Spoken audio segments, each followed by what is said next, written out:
রতন ভাই, বিসিবি সভাপতির দায়িত্ব নিয়ে আমিনুল ইসলাম বুলবুল বলেছিলেন তিনি একটি টি-20 ম্যাচ খেলতে চান, অর্থাৎ স্বল্প সময়ের জন্য দায়িত্ব নেওয়া বুলবুল এমন কিছু কাজ করে যেতে চান যার ফল অদূর ভবিষ্যতে ভোগ করবে দেশের ক্রিকেট।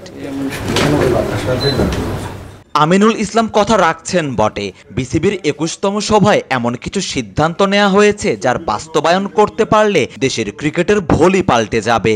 কোচেদের জন্য কোচ আনা, আম্পায়ারদের জন্য আম্পায়ার নিয়োগ, বিপিএল এর ইমেজ ফেরাতে আইপিএল এর সঙ্গে দীর্ঘ ১৩ বছর কাজ করা ইভেন্ট ম্যানেজমেন্ট কোম্পানির সঙ্গে চুক্তিবদ্ধ হওয়া, এসব সিদ্ধান্ত পরিবর্তনের বার্তাটা দিচ্ছে স্পষ্ট।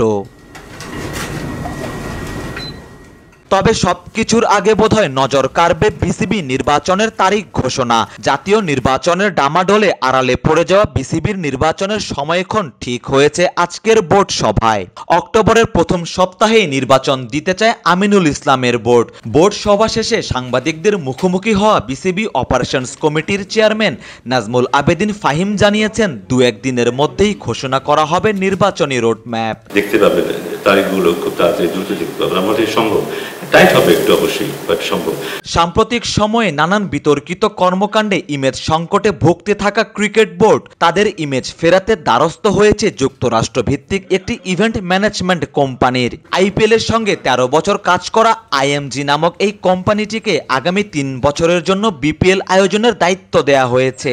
ফ্রাঞ্চাইজি বাছাই থেকে শুরু করে বিপিএল এর সব ধরনের খুঁটিনাটি বিষয়গুলো দেখার ভার এখন থেকে এই প্রতিষ্ঠানের। আমরা আইএনজিকে দায়িত্ব দিয়েছি, আইনজির সাথে আমরা আলাপ করবো, আইনজি আমাদের একটা পাথওয়ে দেবে, তারপর আমরা কোথায় এগুলি সব জানতে পারবো। এগুলি আমাদের খুব বেশি সময়ও নেই, এগুলি খুব দ্রুতই এগুলি আমরা সামনে নিয়ে আসবো।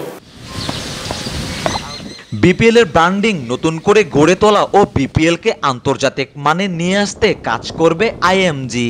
শুধুই কি নির্বাচন আর বিপিএল এর অবকাঠামোগত উন্নয়নেই আটকে আছে বিসিবি? না, মাঠের ক্রিকেটের উন্নতির জন্য নেওয়া হয়েছে দারুণ দুটি সিদ্ধান্ত। দেশীয় কোচদের প্রশিক্ষণের জন্য অস্ট্রেলিয়া থেকে উড়িয়ে আনা হচ্ছে অ্যাশলে রসকে। অ্যাশলে রসকে বলা হয়ে থাকে কোচেদের কোচ। ক্রিকেটার তৈরির পাশাপাশি কোচদের মানোন্নয়ে দীর্ঘ সময় কাজ করা অ্যাশলে রসের অধীনেই লেভেল 3 কোচিং সম্পন্ন করবেন দেশীয় হাই প্রোফাইল কোচেরা। এছাড়া বিশ্বের অন্যতম সেরা আম্পায়ার সাইমন টফেলের সাথে ২ বছরের চুক্তি করেছে বিসিবি।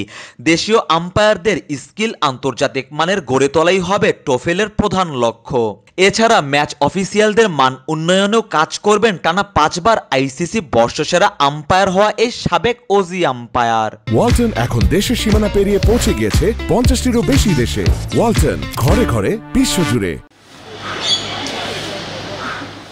বিসিবির বোর্ড সভার শুরুতে আগ্রহের কেন্দ্রবিন্দুতে ছিল ডিপিএল ও বিপিএল এর ফিক্সিং ইস্যু। তদন্ত কমিটির রিপোর্ট বিসিবির হাতে থাকায় বিসিবি থেকে কোনো সিদ্ধান্ত আসে কিনা সেদিকেই নজর থাকলেও কোনো সিদ্ধান্ত আসেনি।